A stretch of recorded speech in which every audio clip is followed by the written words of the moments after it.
Hello everyone, welcome to my YouTube channel. आज हम लोग क्लास 9 बल तथा गति के नियम, उनके सारे जितने भी क्वेश्चन हैं, है ना, जो एग्जाम में आ सकते हैं, उन सारे टाइप के क्वेश्चन को आज हम प्रैक्टिस करके उन सारे सॉल्यूशन करने का कोशिश करेंगे, है ना। तो आगे बढ़ने से पहले आप चैनल को सब्सक्राइब कर लीजिएगा, है ना, और लाइक कर दीजिएगा अच्छे लगे तो। चलिए शुरू करते हैं। फर्स्ट क्वेश्चन क्या बोल रहा है? द्रव्यमान और वेग के गुणनफल को कहते हैं। द्रव्यमान जो है और वेग के गुणनफल को क्या कहते हैं, है ना। तो द्रव्यमान को हम लोग क्या लिखते हैं, नोट करते हैं एम से, है ना, और वेग को वेलोसिटी से। तो बोला गया है कि मास इनटू वेलोसिटी को क्या कहते हैं, है ना। तो क्या कहते हैं इसको? मोमेंटम कहते हैं ना, जिससे हम लोग पी से भी नोट करते हैं, है ना। इसको क्या बोलते हैं? मोमेंट, इंग्लिश में बोलते हैं मोमेंटम, है ना। इसको हिंदी में बोलते हैं संवेग। क्या बोलते हैं? संवेग, है ना। तो क्या हो जाएगा यहाँ पे? ऑप्शन ए संवेग क्या हो जाएगा मेरा? सही हो जाएगा। चलिए आगे बढ़ते हैं। क्वेश्चन नंबर 2, है ना। क्वेश्चन नंबर 2 क्या बोल रहा है? निम्न में से किसका जड़त्व अधिक है? जड़त्व का मतलब होता है जो अपना स्थिति तो अपना जगह चेंज नहीं करता, है ना, तो अपना पोजीशन को चेंज नहीं करता, जो जल्दी से चेंज नहीं करता। यानी इनमें से बोला गया कौन सा, है ना, जो दिया गया है साइकिल, कार, बस, रेलगाड़ी, इनमें से कौन जिसका सबसे ज़्यादा जड़त्व है? जड़त्व का मतलब होता है जो अपना जगह जल्दी से चेंज नहीं करता। तो बोला गया किसका सबसे ज़्यादा जड़त्व है? तो सबसे ज़्यादा जड़त्व किसका हो सकता है? जिसका ज़्यादा मास होगा, है ना। यानी जिस भी वस्तु का सबसे ज़्यादा मास होगा, जितना ज़्यादा मास उतना ज़्यादा जड़त्व। मास का मतलब जितना ज़्यादा भारी होगा, जितना ज़्यादा भारी होगा उसका जड़त्व उतना ही ज़्यादा होगा। तो ऑप्शन ए में क्या है? साइकिल है। ऑप्शन बी में क्या है? कार है। ऑप्शन सी में बस है। ऑप्शन डी में रेलगाड़ी। तो इनमें से सबसे ज़्यादा मास किसका होगा? इनमें से सबसे ज़्यादा मास साइकिल से ज़्यादा कार का होगा, कार से ज़्यादा बस का होगा, बस से भी ज़्यादा किसका है? रेलगाड़ी का। तो रेलगाड़ी का क्या होगा? जड़त्व सबसे ज़्यादा होगा। तो ऑप्शन नंबर डी मेरा क्या हो जाएगा? सही हो जाएगा, है ना। आगे बढ़ते हैं। क्वेश्चन नंबर 3 को देखते हैं। प्रत्येक क्रिया के समान एवं विपरीत प्रतिक्रिया होती है, यह गति का कौन सा नियम है? यानी बोला गया है कौन सा गति के नियम में बताया गया है ना। न्यूटन जो गति है नियम जो 3 को दिया गया था, उनमें से जो कौन सा गति के नियम में बताया गया कि जो भी समान क्रिया, है ना, यानी जो भी क्रिया होता है उसका सेम अपोजिट प्रतिक्रिया होता है। यानी हम अगर किसी दीवार पर बल लगा रहे हैं तो वो भी उधर से बल लगा रहा है ना। यानी कह सकते हैं इस तरह से कि आप सभी लोगों ने देखा होगा कि जब हम कीचड़ में कोई पत्थर फेंकते हैं, तो हम इधर से पत्थर फेंक रहे हैं तो उसके विपरीत दिशा में क्या होता है? कीचड़ ऊपर उठता है। तो उस क्रिया और प्रतिक्रिया बराबर होती है ना। तो समान होती है किसमें? प्रतिक्रिया, है ना, अपोजिट साइड में होता है। नहीं अगर हम फोर्स इधर लगाएं तो उधर से जो फोर्स लगेगा वो क्या लगेगा? इधर से लगेगा, नहीं उसके विपरीत दिशा में लगेगा। तो ये कौन सा नियम बताता है? प्रथम तो नियम तो नहीं बताता, द्वितीय नियम भी नहीं बताता, तृतीय नियम बताता है ना। यानी तृतीय नियम बताता है कि जिधर भी हम फोर्स लगाएंगे, है ना, जिधर भी हम बल लगाएंगे उसके विपरीत दिशा में उधर से भी बल लगेगा, है ना, लगता है। ये तृतीय नियम ने बताया, है ना। ऑप्शन सी क्या हो जाएगा? सही हो जाएगा, है ना। ऑप्शन सी मेरा सही हो जाएगा, है ना। आगे बढ़ते हैं। ऑप्शन सी मेरा क्या हो गया? सही हो गया। आगे बढ़ते हैं। Question number 4। क्वेश्चन नंबर 4 में बोल रहा है न्यूटन किसका मात्रक है? न्यूटन किसका मात्रक है? कार्य का नहीं है। कार्य क्या होता है? जूल होता है ना।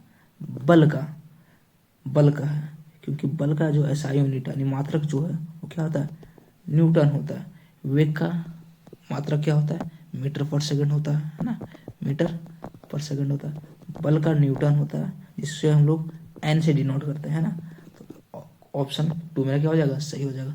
त्वरण, त्वरण का मात्रक क्या होता है? मीटर पर सेकंड स्क्वायर होता है। तो ऑप्शन 4 होगा नहीं, ऑप्शन 2 हो जाएगा, है ना। आगे बढ़ते हैं।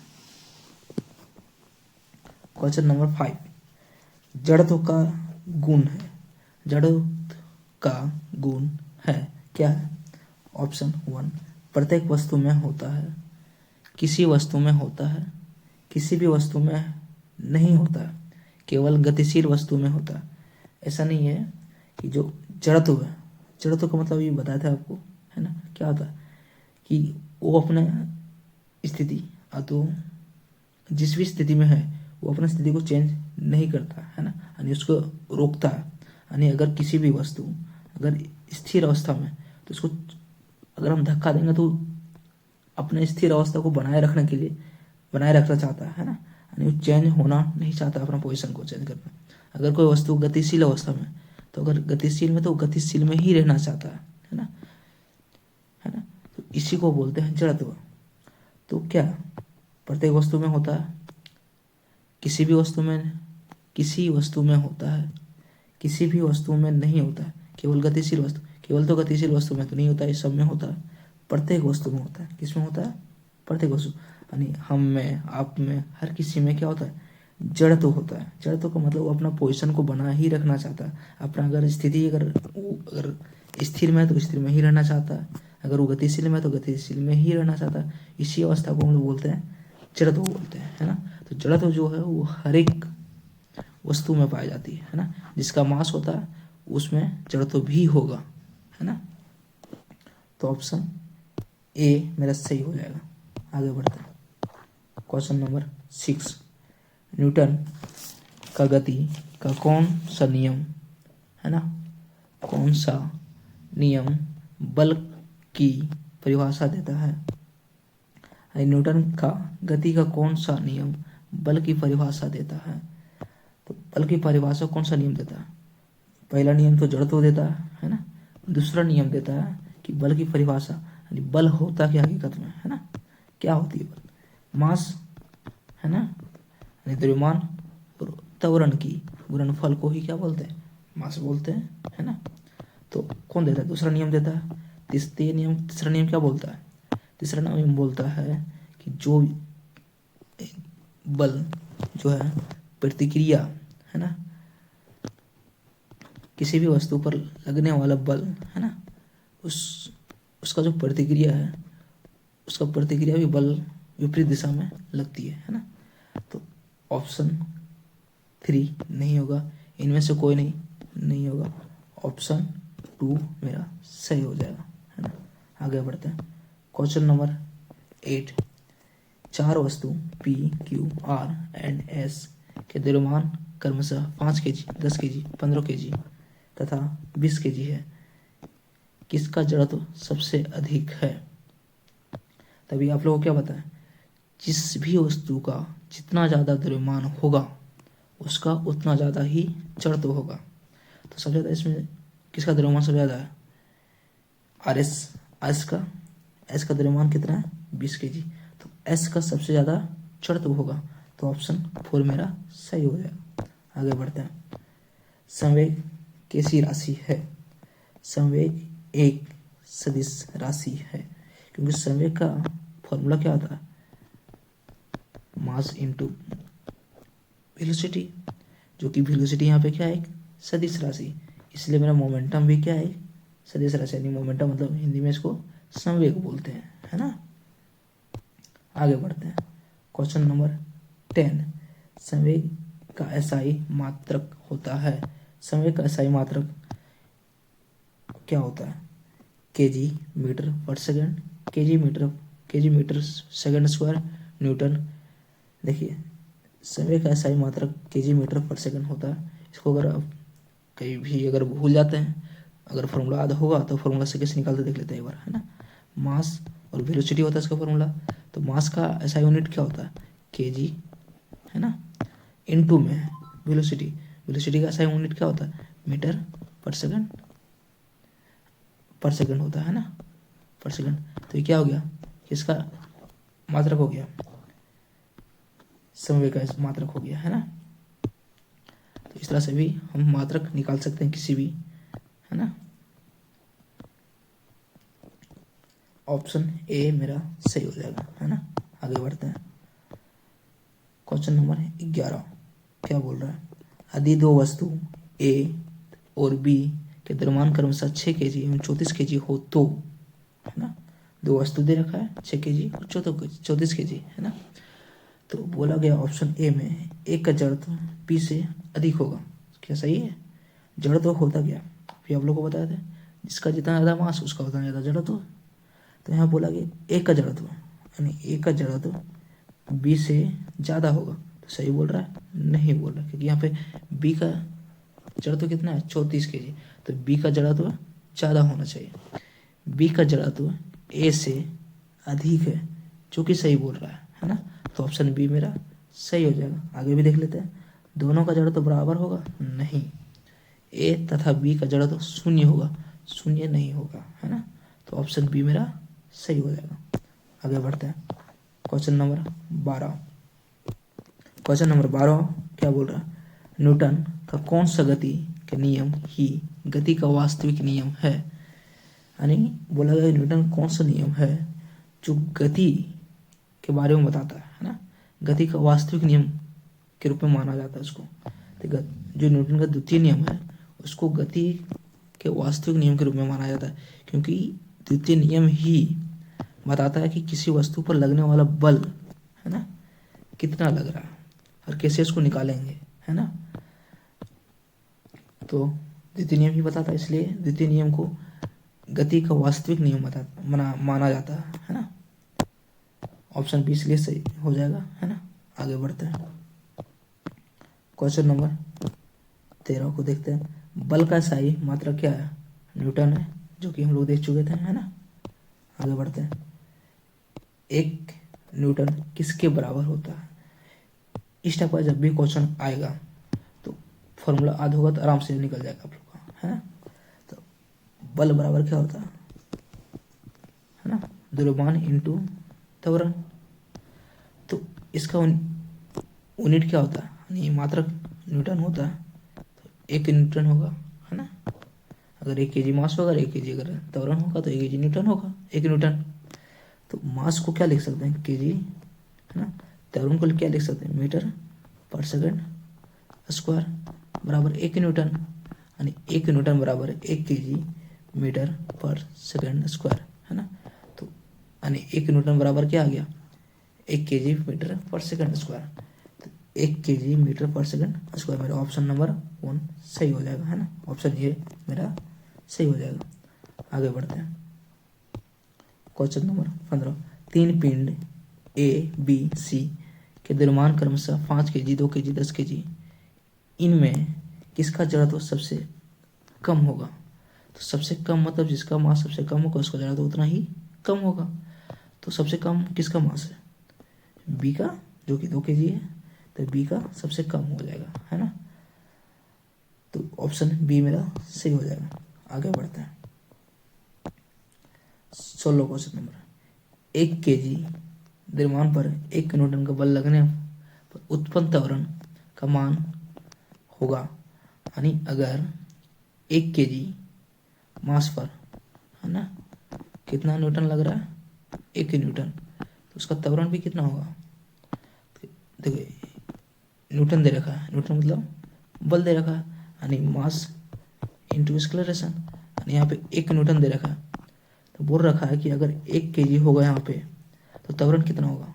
यहाँ अगर 1 है तो त्वरण कितना निकल जाएगा, 1 न्यूटन बाय 1 मास, है ना, 1 kg हो जाएगा। तो यहाँ पे त्वरण कितना निकल गया, 1 मीटर पर सेकंड स्क्वायर निकल गया, है ना।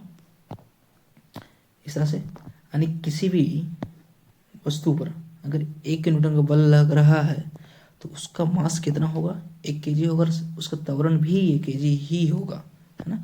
तब यहाँ जाके 1 गुना 1 करेंगे तब ना जाके 1 न्यूटन आएगा। तो यहाँ पे अगर मास 1 kg है तो त्वरण भी कितना होगा, 1 ही न्यूटन होगा, है ना, जो कि हम लोग इस तरह से भी निकाल सकते हैं। है ना।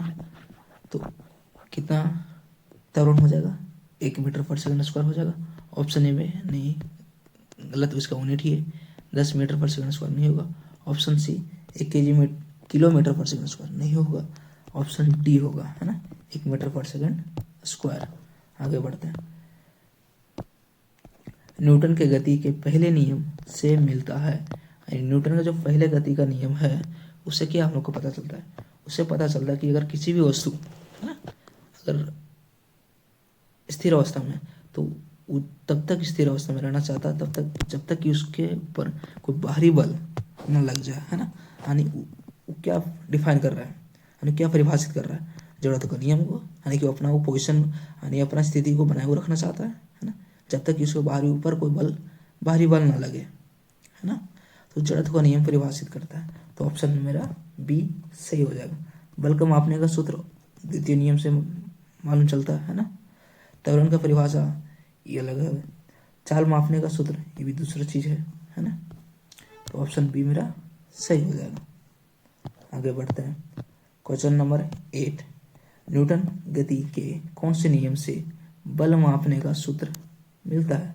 तो दूसरे नियम से बल मापने का सूत्र मिलता है ना, जो कि क्या मिलता है, फोर्स बराबर मास इंटू एक्सलेशन, बल बराबर द्रव्यमान इंटू त्वरण, है ना।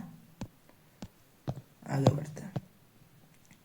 क्वेश्चन नंबर 19, यदि पिंड का द्रव्यमान दोगुना कर दिया जाए, है ना, यानी अगर कोई पिंड है ना, उसका अगर मास 1 m है ना, तो उसका द्रव्यमान क्या बोल रहा है, दोगुना कर दिया जाए, यानी 2 m कर दिया जाए, है ना।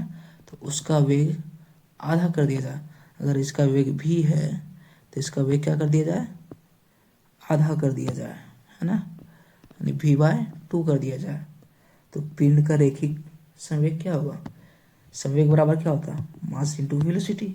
तो पहले अगर मास इंटू वेलोसिटी था, है ना, तो यहाँ पे क्या होगा, यहाँ पे भी चेक कर लेते हैं। यहाँ पे मास इंटू वेलोसिटी होता है, मास कितना है 2m हो गया है ना। अब वेलोसिटी क्या हो गया, आधा हो गया। तो अगर काटेंगे तो फिर तो वही आ रहा है, मास इंटू वेलोसिटी ही, है ना। तो चेंज हुआ क्या, नहीं हुआ। तो मेरा चेंज नहीं हुआ, है ना। जो संवेग निकल रहा है मेरा चेंज नहीं हुआ। कैलकुलेट करके भी दिखा दिए, है ना। क्यों नहीं चेंज हुआ, क्योंकि यहाँ मास दोगुना हुआ तो यहाँ पे वेलोसिटी क्या हो गया, आधा हो गया। यानी जब मास बढ़ा तो वेलोसिटी आधा हो गया। तो बदला क्या, कुछ नहीं, है ना। तो ऑप्शन ए दोगुना नहीं हुआ, ऑप्शन बी हुआ, यानी वही रह गया, यानी चेंज नहीं हुआ। तो ऑप्शन बी मेरा क्या हो जाएगा, सही हो जाएगा। आगे बढ़ते हैं। यदि दो वस्तु ए और बी का द्रव्यमान 6 kg और 34 kg हो तो, है ना, अगर दो द्रव्यमान है ए और बी है ना, दो वस्तु जिसका द्रव्यमान दे रखा है 6 kg और 34 kg, तो किसका ए का जड़त्व बी से अधिक होगा, जो कि गलत है ना। बी का जड़त्व ज़्यादा होगा क्योंकि बी का द्रव्यमान कितना है 34 kg। बी का जड़त्व ए के जड़त्व से अधिक होगा, है ना, जो कि सही बात है ना। आगे देख लेते हैं, है ना। क्वेश्चन नंबर 21, न्यूटन गति के किस नियम को जड़त्व का नियम भी कहा जाता है। यानी न्यूटन का कौन सा नियम है जिसको हम लोग जड़त्व का नियम भी कहते हैं, है ना। तो न्यूटन का फर्स्ट नियम है, यानी पहला नियम, प्रथम नियम, है ना, जिसको हम लोग जड़त्व का नियम भी कहते हैं, है ना।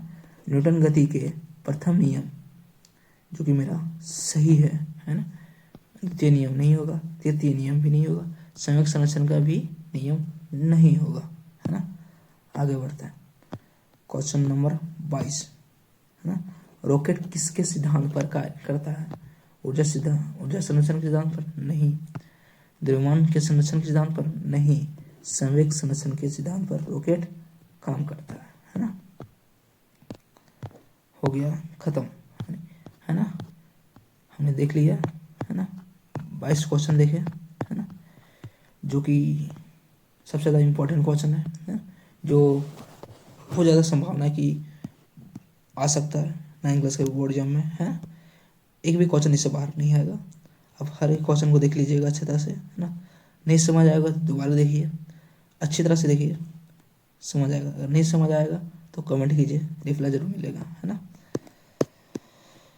अगर वीडियो अच्छा लगा होगा, है ना, तो चैनल को सब्सक्राइब कर दीजिएगा और लाइक कर दीजिएगा, है ना। यहाँ तक देखने के लिए थैंक यू। मिलते हैं फिर अगले वीडियो में।